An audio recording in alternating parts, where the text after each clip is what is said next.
Well, this is a real quick live before I get to my surgical readiness.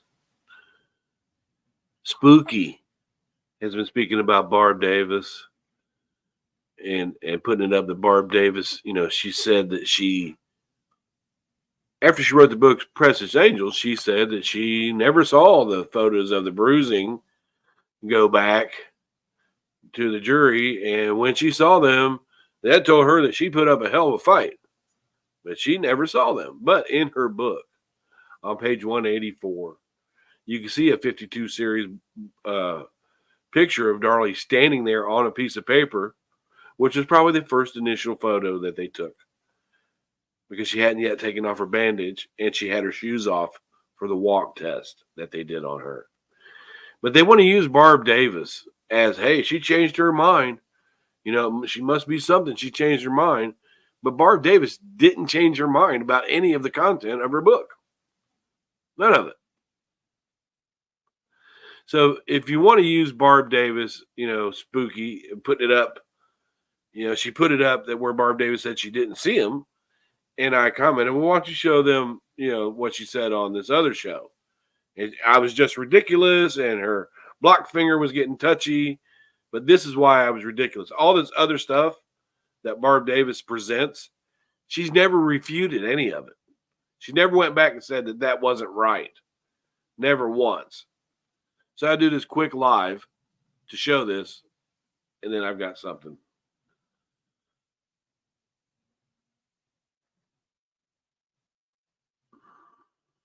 On Wednesday, June 5th, one of the Rootier's neighbors stepped out to get the mail.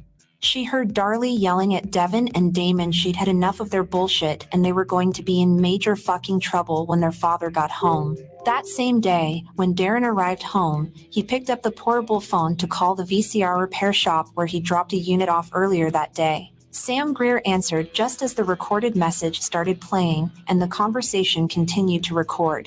As Darren explained what needed to be fixed, Mr. Greer's recorder taped Darlie in the background yelling at the kids and Darren. Mr. Greer flinched with every fuck this and fuck that. During one of Patterson's visits at the hospital to check on Darlie, he mentioned that the dog had been barking like crazy and would not shut up.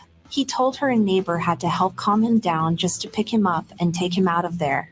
Darlie looked at the detective and responded, "Oh, he always goes off like that when someone he doesn't know walks in the door." Patterson was immediately alert. "Did you hear him bark the night of the attack?" Darlie paused, then calmly replied, "Come to think of it, no, he didn't." After the funeral, Darren and Darlie and the rest of the family gathered at Darlie Key's house. Darlie proceeded to announce that she and Darren had already made future plans. Darren was going to take Darlie to Europe to have the light scar on her throat removed. While they were there, she was going to conceive the little girl she had always wanted. One of the relatives present said, "I was shocked. It was like, this is what we want to happen, so it will. I lost 2 children, but I'll be replacing them soon." Darlie asked Mercedes Adams to go with her to see what damage the police had done to the house. Mercedes anticipated that Darlie would be overwrought upon revisiting the scene of her children's murders, but as the 2 women entered the living room, Darlie shocked Mercedes by placing her hands on her hips and angrily declaring, "Look at this fucking mess. It'll cost a fortune to fix this shit." I put my hands on Darlie's shoulders and said, "Darlie, look me in the eye and tell me you didn't kill the boys." She looked me in the eye and said, "I'm gonna get new carpet, new drapes, and fix this room all up." I couldn't believe it. At a pretrial hearing, the prosecutor asked about rumored deals with Paramount Entertainment concerning movie or book rights to the Root story. Darren steadfastly denied the rumors. It later came out in the press that Darlie, Mama Darlie, and Darren had signed a contract with an agent to place Darlie's life story.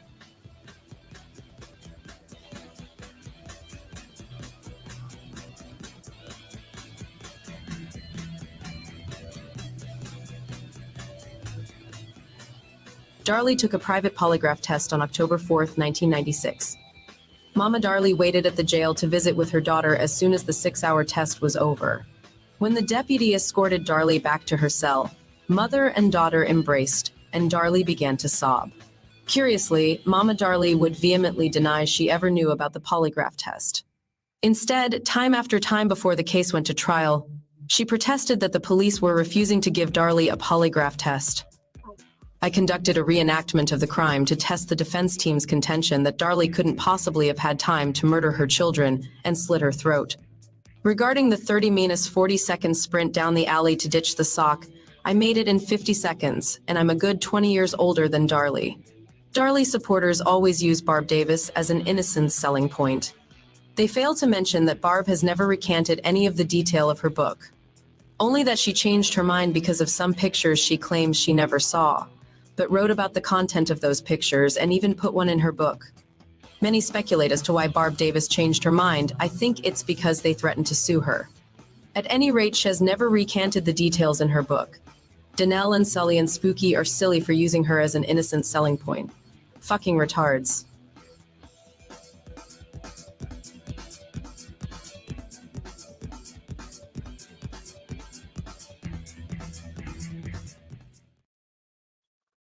Well,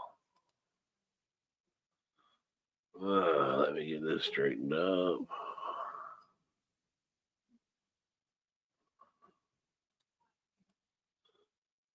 So, what we're going to have is the Justice for Devin and Damon Facebook group and the Darlie Routier A Case for Concern group. And we have Darlie, the real supporter, non-supporter group.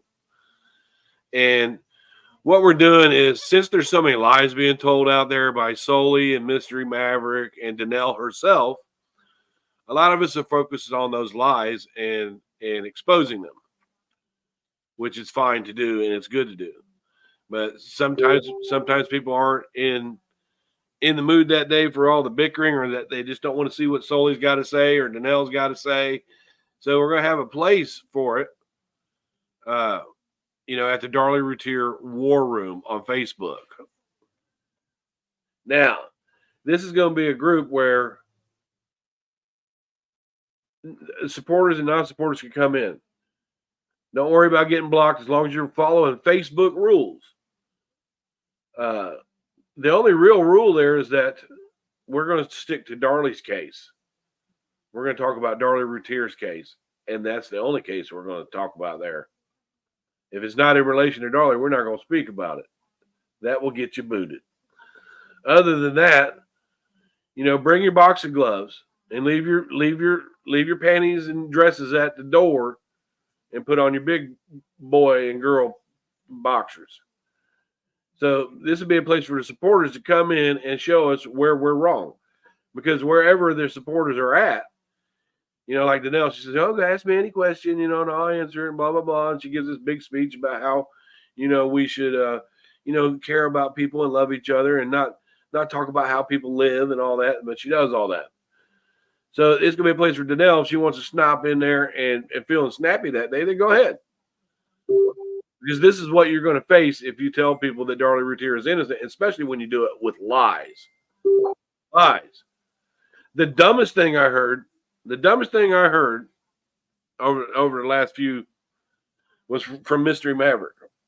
Outside of the, Danelle saying that Darlie's DNA was on the outside of the sock to Ken Maines, and I'm glad that people aren't going to be able to get to hear that. But Mystery Maverick said that since the dog sniffed the trail of the sock up to where the sock was and stood solitary, that indicates that a car came and picked up or that the intruder left in a car. Because if the sock was inside the car, let's say the sock was inside the car as they drove away, the dog probably wouldn't have got a scent of it from 75 yards down. Oh, I don't know. They didn't know I was going live. But I wanted to point everybody, Lisa, I'm going to post this in all the groups, that we're going to try, this is our attempt, we're going to try to keep all the bickering and fighting and hateful stuff where people are pissed off at each other or what Sully's saying isn't right or the lies they tell. Now, big lies, if you catch a big lie, you can put that over on justice.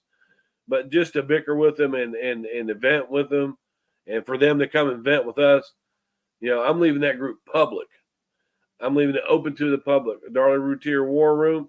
That way, if people want to come over there and have a little bicker for a day, then they can, and they go away from it for a while. But it's not every day. I'll answer that in a minute. Oh, okay, this is a different Lisa. But that way, that's DJ Sky's the limit. I'm glad you're here.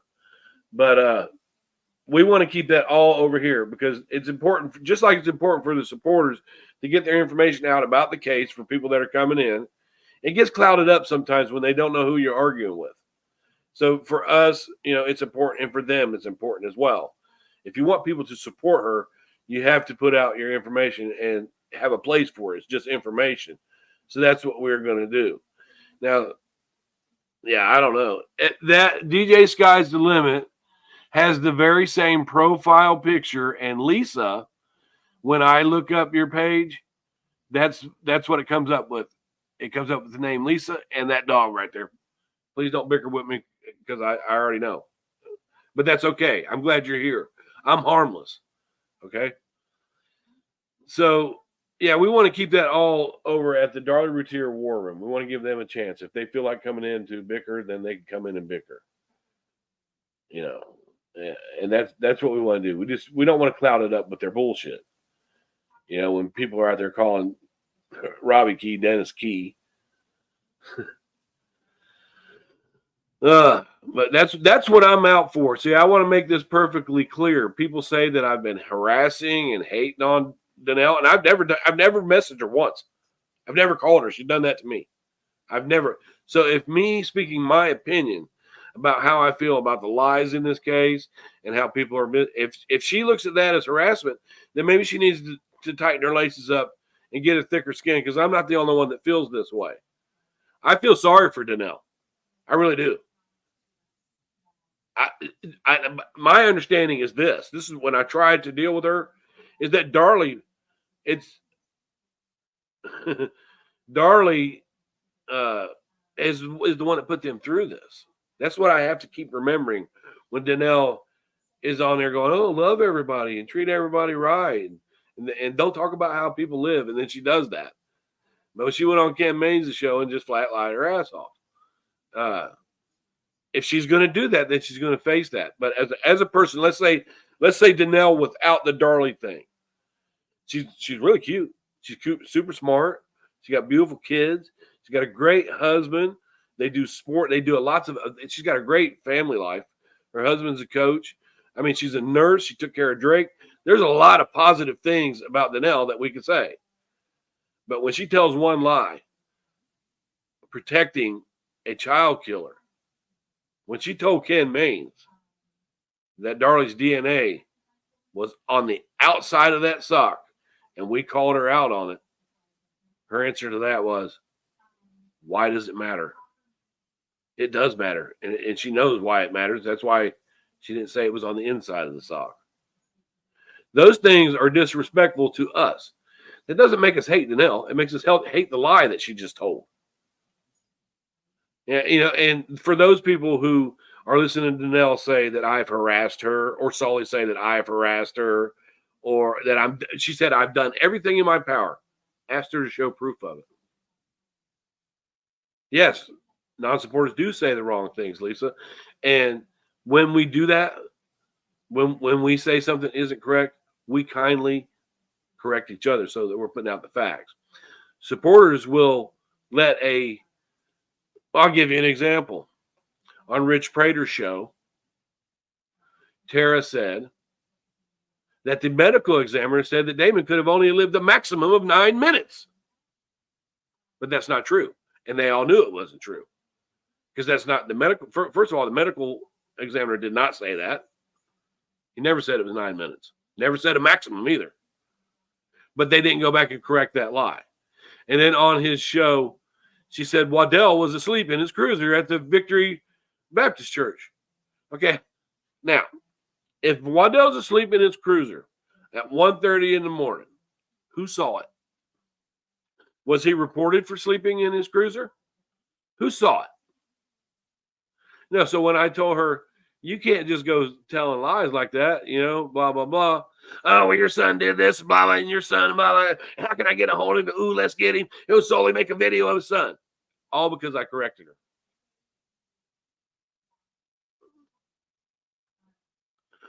Okay, now Kevin Michael said that you can deal directly with Kevin Michael. See, like when I tried to deal directly with Tara about that, oh, she went all ape shit. She's been on a hate thing ever since with me, just because I corrected her nicely. So you can message Kevin Michael and see what he says about that. The proof to him that Damon was stabbed again over by the wall is the blood splatters up on the side of the wall. Yeah, he will. He'll show you. Kevin Michael backs up everything. So push him on it. And her footprints around it. Her blood drops around that. And also out in the foyer area, they found a pair of Darren's Reeboks. Well, that's on him. But to me, the proof is the blood evidence near the corner of that wall and the 25-foot trail. That's our proof. Were we there? Nope. Can we prove it? Nope. But did Danelle see the sock? Nope. But did she read the report where her stuff was on the inside? Why did she lie like that? Another thing, Lisa, that Danelle won't speak about is her father. And her father that molested Darlie from age 8 on. When I asked her about that, she said that never happened. She said he's not a molester. Well, I said, well, Darlie said that right on the stand. So which one of you is lying? That's what pissed her off. Yeah, the Reeboks were by the entrance. Yeah, they were by the entrance of the door with Darlie's straight blood around them, with the tongues pulled out and the laces out. The gate still, when the police got there, the gate still made noise, and Darlie knew better to go out that back way because of the motion detector lights. So in my opinion, I can't prove this. She slipped those freaking shoes on. She ran that sock down there. She come back in, took them shoes off. And that's when she seen Damon crawling. Yeah, because he was following her. Remember? She said he tapped him on the shoulder. And then she looked up and saw a man. The man didn't see Damon go over to her, though. That, lucky the man didn't see Damon go over to her. But then says she got up and followed him out. When did Damon collapse? Because the 9 minutes that never was said by a medical examiner, it was said by the defense attorney. The time of death would start from the time would start when he collapsed. And when the paramedics came in, he still had life in him. She was still talking to him. Hold on. Yes, no one was there. So you have to go with the best theory. You have to go with, remember, Lisa, I supported Darlie for the longest time. And I was good at it, and I was aggressive about it. And I told Pamela Lakes Collins in my free Darlie group, if you say Darlie's guilty one more time, I'm going to boot you. And I booted her. I believed it. I believed that Darren did it. And I was friendly with Darlie Key and all that until she kept lying behind the scenes. She kept telling things that weren't truth behind the scenes and then go in public and deny it. And I'm thinking, why the hell is she doing that? That made me dig into the case. And then when I slipped away, right, I decided, okay, this is too much for me. So I'm just going to leave this free Darlie group, and I'm not going to discuss this case no more. I'm going on some other cases. So when I announced it, hey, I can't support this. I don't feel like she's innocent. I'm going to turn this group over to David Moffat. And you guys have a nice life, and I hope you get what you want. That's the way I said it, right? Okay. Hang on, I'll answer that. So when I left, they didn't like it. I was writing to Darlie, they didn't like it. And they started attacking. They said I was writing love letters to Darlie, and she rejected me. That's why I left. Darlie herself said that never happened to Darren Gross, to Richard Wright, and to Rich Prater. Because I tell him, go ask. And she says, no, he never wrote me anything like that. Ask any one of them. Now, why was now look, this is the thing. Why was the guy Darren yelled when he first came downstairs 911 never investigated. Well, first of all, did they tell them to go investigate this Blakely guy? Did Darren tell them? That's because they're not going to look at it and say, oh my God, who's he talking about here? Because it really, to some people, it doesn't sound like it. Some people, it sounds like, when are they going to get here? And to some people, it sounds like, did Blake come in here? And I can honestly say, it sounds like did Blake come in here? Right? But Darren never told them, I think it's this guy Blake over here, or they would have investigated. Another thing that Darren never told is he said he spoke to multiple people about doing an insurance job on his house, but he's never named those people. They never went and talked to the guy that worked I forget his name now, that lived across that worked across in the auto yard. I forget his name. I talked to him before. They dissected that phone call to death. Well, what they did, Barry Dickey was the sound person, and what he was trying to do, he was trying to take the background static out of it. He didn't remove any words that were said. He took the background static out of it because they were hoping to hear Damon, actually. And they were just trying to hear a little bit better. So they didn't take any words out of that phone call. None. Everything that you hear is what was said, including the I promise. What was she promising him? Somebody intentionally came in here and did it, Darren. Do you notice the escalation in her voice? Do you notice that she used his name? Somebody who intentionally came in here and did it, Darren. There's nothing touched. Listen to that again. Listen to that again, Lisa. But I encourage you, and I know who you are, because when you leave your comments on my YouTube, when I go to check the comments, it comes back to that profile picture and the name Lisa. You're more than welcome to leave any comment you want. All supporters are welcome to leave comments they want, but you'll be held accountable for that comment. And I'm not going to jump on you if you don't jump on me. And that's the way I've always been. And then when people come at me and they try to say, "Oh, well, your son, somebody said, oh, where was Brian at on June 6, 1996? Your son." My son has nothing to do with it. I'm not out here saying that he's innocent. I would never do that. I'm not out here. I saw the evidence. He's fucking guilty and he deserved what he got. He's lucky he's not going to get the needle. Somebody, that DJ Sky's the limit, whoever over there said, "Oh, where was Brian at on June 6, 1996?